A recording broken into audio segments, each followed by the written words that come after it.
realities of Haiti have always been very dramatic and very complicated. Sometimes I picture Haiti as being in quite a deep, deep hole, and I think, is it ever going to be able to climb out? Joblessness is 70%, illiteracy is 70%, average annual income is about $1 a day. It's a country of extremes. It has extreme beauty. You see extreme resilience in people, so determined just to survive. And then the other side, it's chaos. The city is overcrowded, basic running water, clean drinking water is not available, electricity not available, basic health care not available. You just cannot imagine that in this day that there are people living like this. There's open sewers, sanitation non-existent. So all of the health problems that come with that kind of poverty, gastroenteritis, worms, parasites, amoebas, they're all rampant here. Sicknesses that come from living in close quarters are rampant here. Most people don't live to be 50 years old. And half the deaths in the country every day are children under 5. Half the deaths. We see severe suffering in children, severe. If you look even at our level of malnourished children, some doctors come here, they see a child that is all swollen and the skin is peeling off, and they're like, oh, that child was burned, and I'm like, no, it's malnutrition. So it starts right there. When we see people who live with indignity, when we see people who live lives that animals should not have to live, when we see people who don't know whether they can provide for their children or their families, this certainly gets to us. But the hope of the Haitian people gives everybody courage to continue.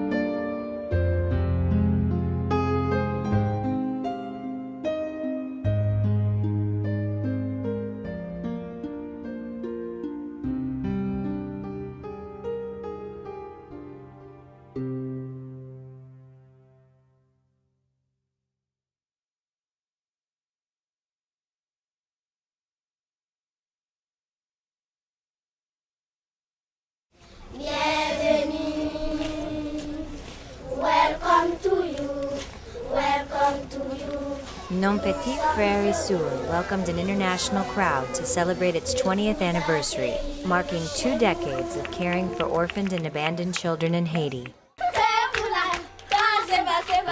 Today's NPFS family numbers more than 500 kids.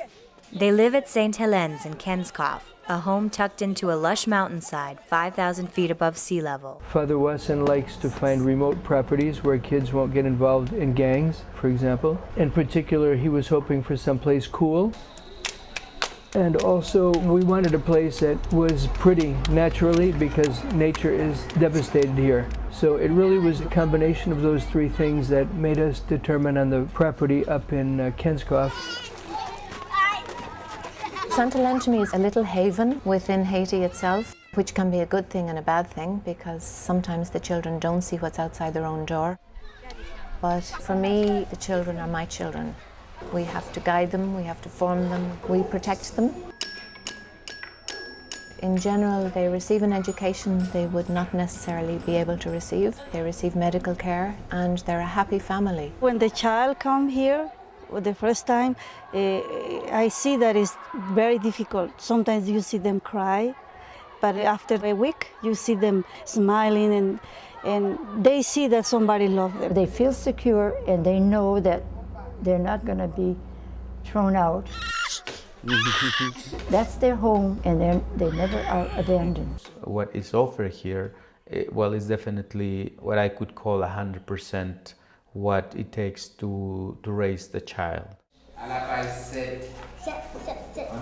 The on-site school at NPFS offers preschool education all the way through 9th grade. At this moment in time, our school is being run under the directorship of the Salesian Sisters. So not only their academic formation is looked after, but also their spiritual formation, which is very important. So this is what Father Wasson would like for all of us to do, to keep his dream going.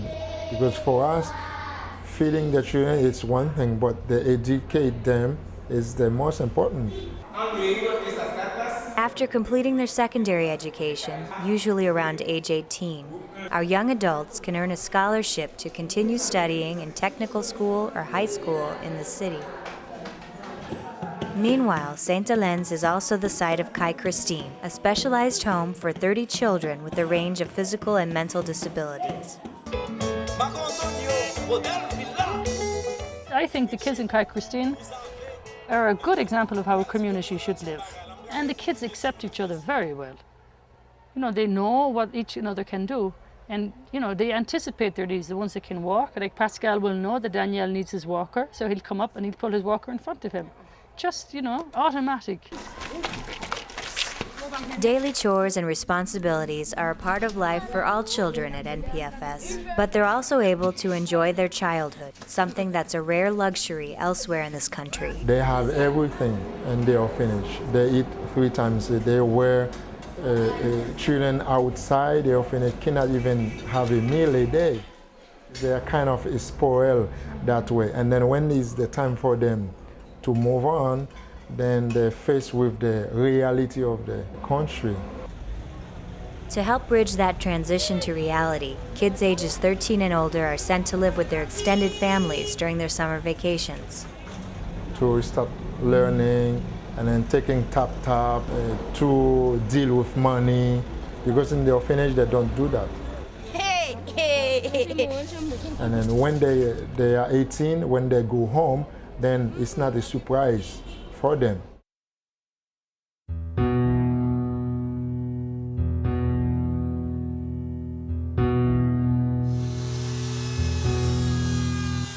My dream for them is that something would happen within Haiti, that there would be jobs for our kids when they go out. I want the kids to be independent, and I want the kids to find opportunities that make them feel that they belong here in their country. We can try and give them the academic, we can try and give them our love, but really what they need from us is hope. It's hard to have hope, because every step you take, you always find something will block you. They have to see and understand how in Haiti, if you don't fight for something, you will never get it. NPFS do a good thing for me. Many people take care of me. They help me in the education. I thank God also for the opportunity they give me, because education is the key. If you don't have education, you are nothing. We need to let them know that they're important people in the eyes of God, that they're special, that they have a purpose in life, that they are here to achieve something, and that this can be achieved even in a country like Haiti. For me, our children are the future of Haiti.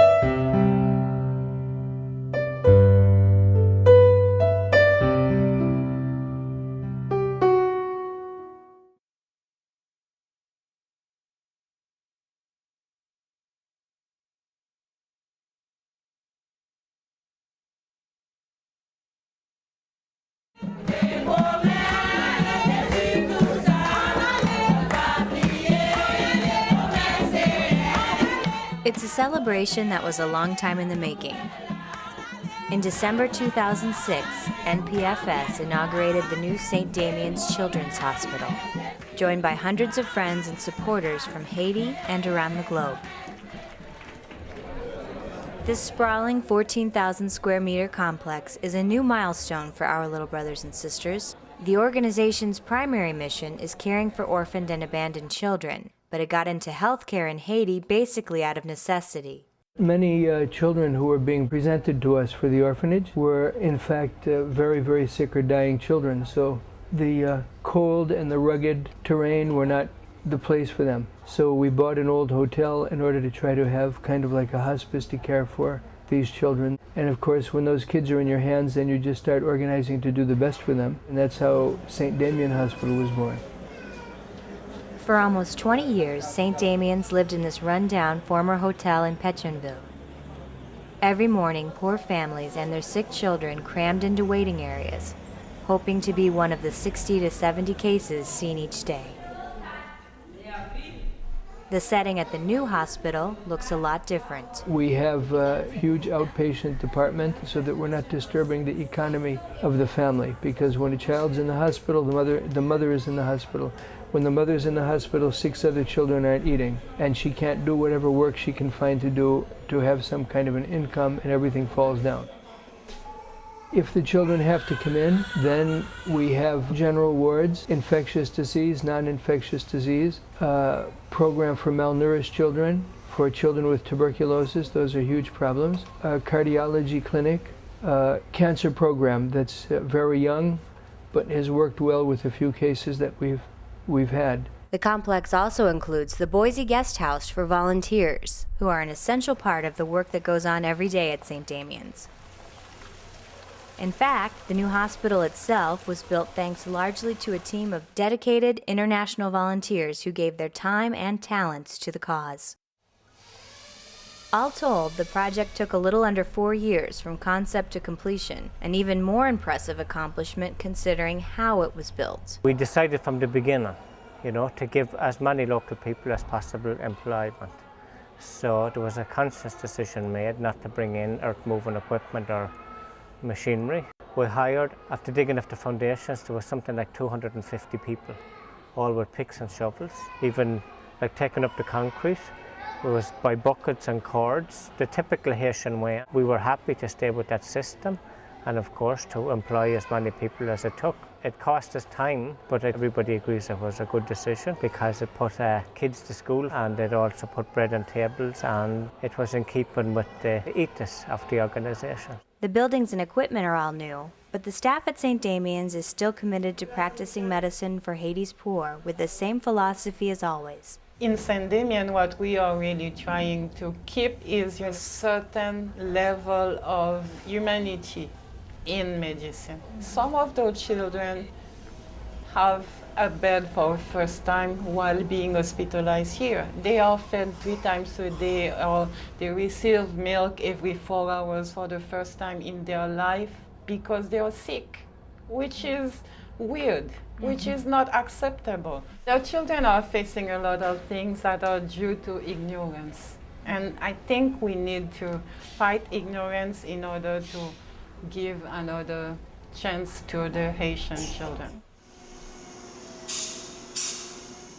Down the corridor, St. Damian's also offers a state-of-the-art dental clinic run by a volunteer husband and wife team from the U.S. We're proud of how clean it is. We're proud of how well it's designed, how well it's equipped. One of the biggest problems that we have, there just is not enough time to treat all the needs, and this is difficult. Meanwhile, construction is starting here on another outpatient clinic for children with special needs. Mothers bring their kids for therapy, support, and a hot meal during the day. We started it 2 years ago. Because in general in Haiti, if you have a special needs child, you either abandon the child because you can't take care of it, or you lock it away in a room. It could be the only room you have in the house, so you can try and go out and do some work because there are no facilities. Also on the grounds at St. Damian's, this Hope for Haiti Health Center offers prenatal care and a program for more than 100 children with HIV. It's also home base for 7 full-time field agents who take health care and health education out to the communities. Many diseases we are taking care of can be prevented. So the aim of this program is to offer education and immunization at the household levels. Father Rick Frechette and his team of doctors, volunteers, and other workers are also out in the field every day, taking health care to those who can't make it to the hospital. They hold clinics in the city's poorest and most dangerous slums. They've also set up more than a dozen small schools to keep kids off the streets. Children feel very dignified to put on a uniform and to be able to go to school. And their parents are also very proud to have the children go to school.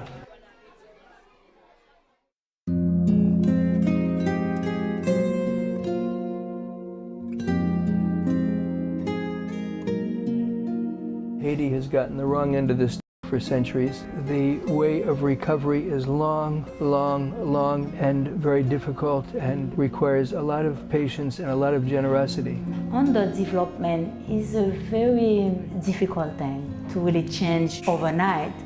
The country is going through a very difficult time, but the country is not dead. The country needs help. People are very courageous, given what they are enduring. That we cry a lot, and if we didn't, I think there'd be something wrong with us. And yet we have to be very strong because the people also need us to be very strong. Sometimes we feel it's impossible, but you know, as Catholics, we grow up with faith. We can't see it, but we hope it's going to happen. That's faith, and that's what we have, faith, that something someday will come about. We have several proverbs saying that people should always hope, and I think it's in our culture, so we are always hopeful. They are such people of faith.